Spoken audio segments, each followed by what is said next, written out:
Gandhi is the British agent. आप ये सुनकर थोड़ा आश्चर्य में पड़ गए होंगे कि गांधी जी तो एक भारतीय थे और भारत को आज़ाद कराने में सबसे बड़ा हाथ उन्हीं का था और आज उन्हीं के वजह से हम बिना रोक टोक के कहीं भी घूम सकते हैं और कुछ भी कर सकते हैं। तो गांधी जी ब्रिटिश एजेंट कैसे हुए?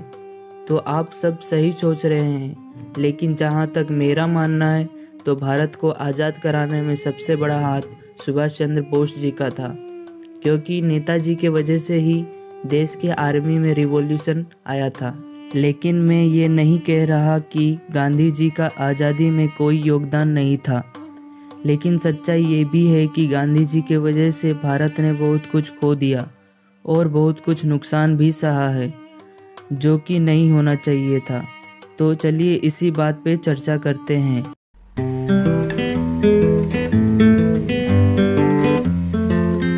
13 अप्रैल 1919 में जब अमृतसर में जलियांवाला बाग हत्याकांड हुआ था, तब पूरा देश ब्रिटिश के अगेंस्ट हो गया था।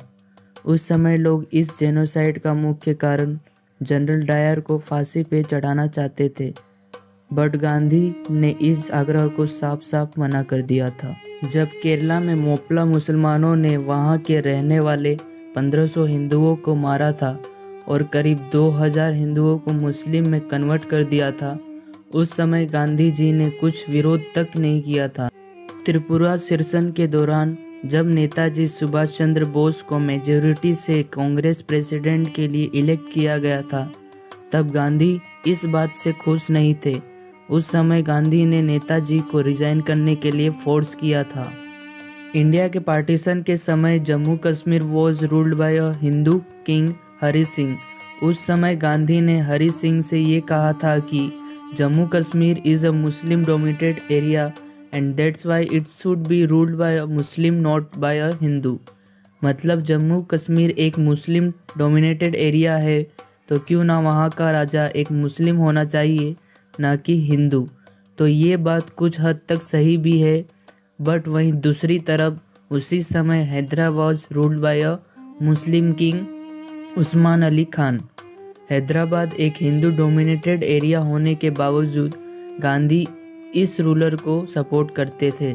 इस बात को देखने के बाद एक बात तो साफ है कि गांधी के ओपिनियंस और पॉलिसीज धर्म के विरुद्ध थे और देश के विरुद्ध भी। और बहुत कम लोग को ये बात पता होगी कि इंडिया के पार्टीशन के टाइम हैदराबाद इंडिया का पार्ट नहीं था, लेकिन गांधी के मरने के बाद सरदार वल्लभ भाई पटेल ने मिलिट्री फोर्सेस का यूज़ करके हैदराबाद को इंडिया का पार्ट बनाया था। और जब आज़ादी के बाद कांग्रेस कमेटी की वोटिंग हुई थी for the prime minister of India, तब उस समय 15 में से 12 कांग्रेस मेंबर ने सरदार वल्लभ भाई पटेल को वोट दिए थे और वो मेजॉरिटी से जीत गए थे to become the first prime minister of India. But Gandhi ने अपने जिद में आकर सरदार वल्लभ भाई पटेल को पीएम के पोस्ट से विड्रॉ करने को कहा। बाद में गांधी ने नेहरू को प्राइम मिनिस्टर बनाया और हम सभी को तो पता ही है नेहरू ने इंडिया के लिए कितने अच्छे अच्छे काम किए हैं और कितने महान महान डिसीजन लिए हैं। और गांधी जी की वजह से इंडिया की आज़ादी 20 साल लेट हुई है। ये तो कुछ बातें हैं, ऐसी बहुत सारी बातें हैं जिनको गांधी जी ने अपने जिद से और अनशन से मनवाई है।